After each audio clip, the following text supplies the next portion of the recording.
नमस्कार दोस्तों, बड़े ही दुर्भाग्य की बात है कि मेरे को इस तरीके से आज लाइव आना पड़ रहा है और अभी शाम का समय है और पिताजी भी यहाँ पे हैं। हाई कोर्ट के दरवाजे पे मैं खड़ा हूँ, वही हाई कोर्ट जहाँ पे मैं पिछले 12 साल से लगातार वकालत कर रहा हूँ। और आप दुर्भाग्य देखिए, मैं आपको बताता हूँ प्रदेश में लॉ एंड ऑर्डर की सिचुएशन क्या है और एक हमारे जैसे व्यक्ति के साथ, जो आदमी अधिवक्ता है पिछले 12 साल से, उसके साथ क्या हो रहा है, एक मंत्री रहे, विधायक रहे, सांसद रहे व्यक्ति के साथ क्या हो रहा है, ये आपको सुनना चाहिए। साथियों, हमारे घर में, देहरी वाले घर में, वही विधानसभा क्षेत्र जहां से पिताजी 4 बार लगातार विधायक बने, सांसद बने, उस घर में जहां पे हम पैदा हुए पले बड़े, वहां पे चोरी की घटना होती है और कुछ चिट्टा गैंग वाले लोग, नशेड़ी लोग, जिनके खिलाफ एविडेंस है, पेपर्स में एविडेंस है, वो लोग चोरी की घटना को अंजाम देते हैं और वो दरवाजे काटकर, आप इमेजिन कीजिए, वो आरियों से दरवाजे काटकर, कटर से, इलेक्ट्रिक कटर से दरवाजे काटकर, सेफ काटकर शरेआम चोरी करके जाते हैं। और गनीमत इस बात की रहती है कि पिताजी और माताजी उस रात को घर पे नहीं थे। ये 8 से 10 लोगों का ग्रुप, गुंडागर्दी वाला ग्रुप हमारे घर पे हमला करता है और हमारे घर से लाखों रुपए के गहने, चांदी के बर्तन, सिक्के और भी एग्रीकल्चरल इक्विपमेंट्स लेकर जाते हैं और इतनी बड़ी चोरी डकैती हमारे घर पर की जाती है। और उसके बाद भी आज लगभग 3 महीने से ऊपर हो गए और ना पुलिस प्रशासन कोई कार्रवाई करता है और ना ही वो लोग पकड़े जाते हैं और वो शरेआम भागकर, शरेआम घूम रहे हैं और वो आंखों में आंखें मिला के जैसे कानून को चैलेंज करते हैं, हमें चैलेंज करते हैं। आज बड़े दुर्भाग्य का दिन है कि वो लोग जिनसे रिकवरी की गई, मैं आज आपको बता रहा हूं, जिन चोरों से रिकवरी होती है, जिनके पास से चोरी का सामान बरामद होता है, वो लोग हाई कोर्ट में बेल लेने आते हैं।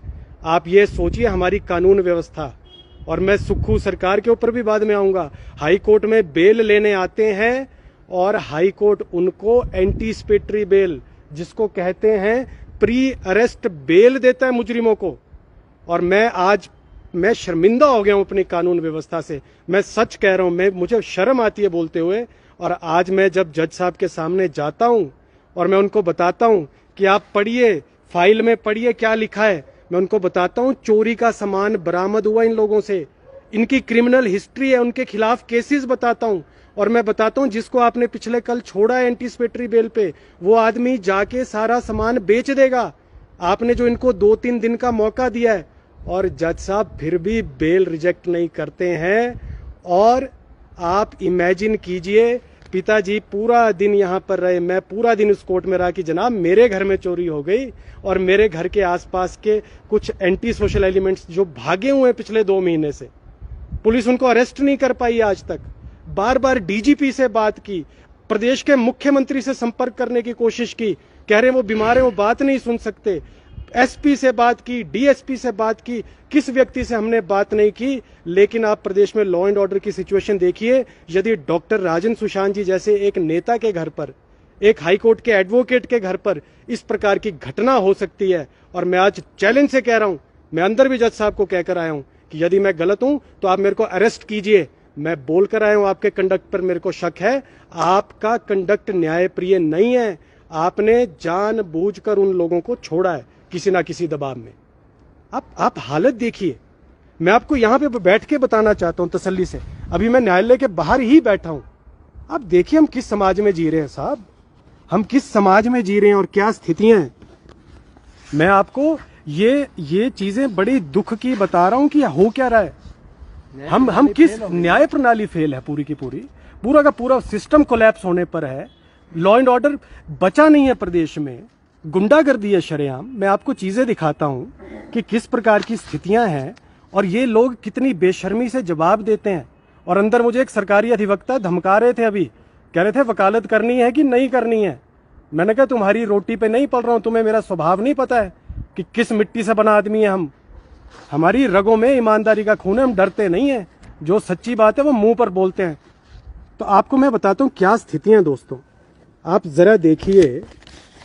ये मैंने आज फाइल किया और आप देखिए कितनी गुंडागर्दी है और कितना न्याय व्यवस्था चरम पर है, ये स्टेटमेंट अभी मैं जो जज साहब बैठे थे उनको बताकर आया हूं कि जज साहब पढ़िए जरा क्या लिखा है इसमें। पुलिस ने स्टेटस रिपोर्ट में लिखा है कि ये इंदर सिंह नाम का एक व्यक्ति है, चोर है, ढसोली का रहने वाला, उसके वहां से चोरी की मशीन बरामद हुई है। आप पढ़िए जरा, मैंने लिखा, मैंने जज साहब को ओरली बताया और मैंने सबमिट किया, ऑन रिकॉर्ड नहीं लिया उन्होंने स्टेटमेंट। आप बताइए। और मैंने ये बताया, ये आप लाइन पढ़िए इसमें क्या लिखा है। इसमें सफेद साफ साफ लिखा है, पुलिस ने लिखा है, मैंने नहीं लिखा है, कि जो मुलजमान के सामने बलदेव सिंह के मकान की तलाशी नियमानुसार अमल में लाई गई और दौरान तफ्तीश बलदेव सिंह के घर से तूड़ी के स्टोर में अदद मशीन और जमीन में खड्डे खोदने वाली तूड़ी के मशीन पाई गई मौके पर और वो रिकवरी हुई है। और आगे लिखा है कि मशीन पहचान भी कर दी गई उसकी। उसके बाद लिखा है कि प्रीवियस, ये जो व्यक्ति अरेस्ट किया गया इसकी प्रीवियस क्रिमिनल हिस्ट्री है, कि ये पहले चोरी के मामलों में, ये देखिए शरेआम लिखा है कि यहां पर चोरी के मामलों में इसके खिलाफ ये चोरी के मामले रजिस्टर्ड हैं।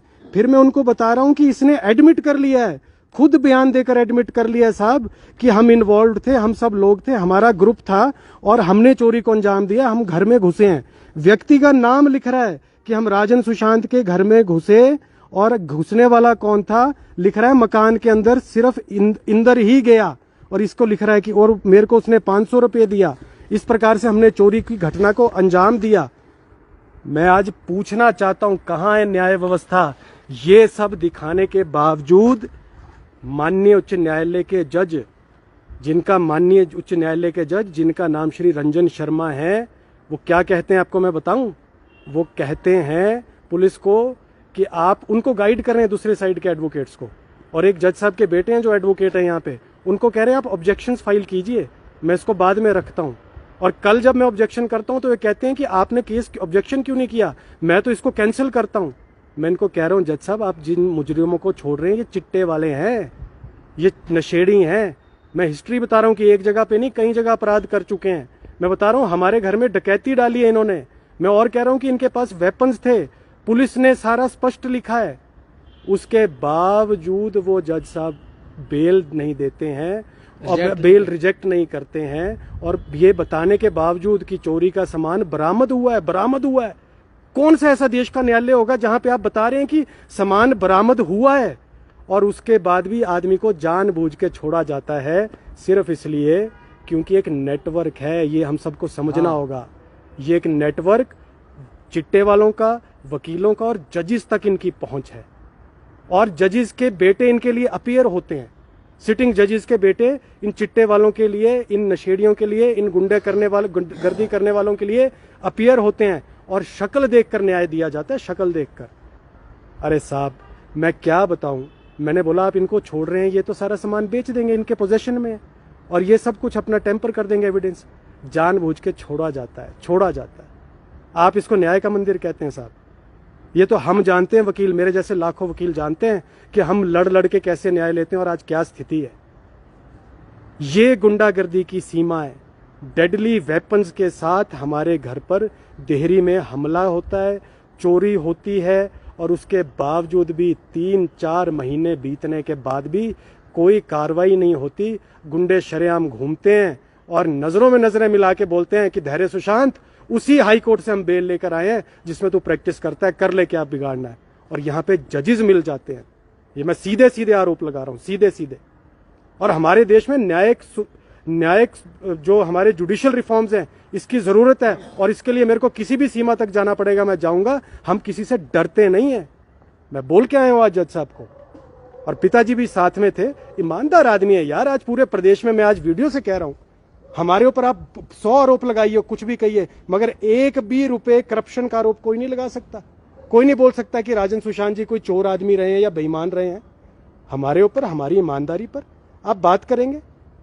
आज मुझे इतना दुख हुआ इस घटना को, और कल इस पे हम प्रेस कॉन्फ्रेंस करेंगे, और माननीय सुप्रीम कोर्ट में मैं व्यक्तिगत तौर पर शिकायत लेकर जाऊंगा जज साहब के कंडक्ट के खिलाफ और इतनी अभद्रता के खिलाफ। दूसरी बात मैं एक और कहना चाह रहा हूं, high court of Himachal Pradesh live क्यों नहीं है? क्यों नहीं है लाइव? सुप्रीम कोर्ट अगर लाइव है, आप लोग अगर मेरी बात सुन रहे हैं, बहुत से हाई कोर्ट्स हमारे लाइव हैं, सुप्रीम कोर्ट ने बोला है कि प्रोसीडिंग लाइव होनी चाहिए, जो भी व्यक्ति बोलता है वो उसको सारे लोग सुने, लाइव जाए। जानबूझ के रिकॉर्ड नहीं करते हैं और जानबूझ के हमारा हाईकोर्ट लाइव नहीं जा रहा है क्योंकि इनके मन में चोर है। इनको पता है कि अगर लाइव जाएगा तो सारी जनता स्पष्ट देखेगी क्या हो रहा है, क्या सच है और क्या झूठ है। पौंग बांध का केस हमने किया, उसमें भी मैं जानता हूं कहां कहां पे क्या क्या गड़बड़ हुई है। कभी कुछ कहा जाता है, कभी कुछ कहा जाता है। इसीलिए जुडिशियल रिफॉर्म्स की बहुत जरूरत है और मैं माननीय सुप्रीम कोर्ट में जाकर भी ये दरख्वास्त करूंगा कि हिमाचल प्रदेश हाई कोर्ट की प्रोसीडिंग्स लाइव होनी चाहिए। कोई वकील जो आर्ग्यू कर रहा है उसको आपको रिकॉर्ड पे लेना होगा। आप रिकॉर्ड पे नहीं ले रहे हैं तो इसका मतलब है आप फॉल्ट में हैं। तो ये एक छोटा मसला नहीं है, ये बहुत बड़ा मसला है। और आज मैं इस वीडियो के माध्यम से स्पष्ट रूप से कह रहा हूं कि कोई और करे ना करे, अब ये धैर्य सुशांत शुद्धिकरण का अभियान चलाएगा।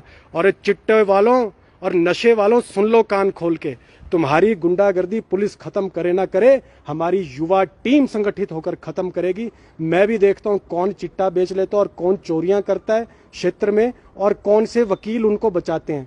उन वकीलों को भी मैं जान गया हूं जिनकी प्रैक्टिस ही सिर्फ इनके सिर पे चल रही है और जिन्होंने एक नेटवर्क बनाया है। और ये नेटवर्क का पर्दाफाश हम करेंगे, सीताराम जी का नाम लेकर करेंगे, हनुमान जी की शक्ति से करेंगे, उनके बल से करेंगे। और इस सुक्खू सरकार को भी मैं बोलना चाहता हूं, पिताजी भी बोलेंगे।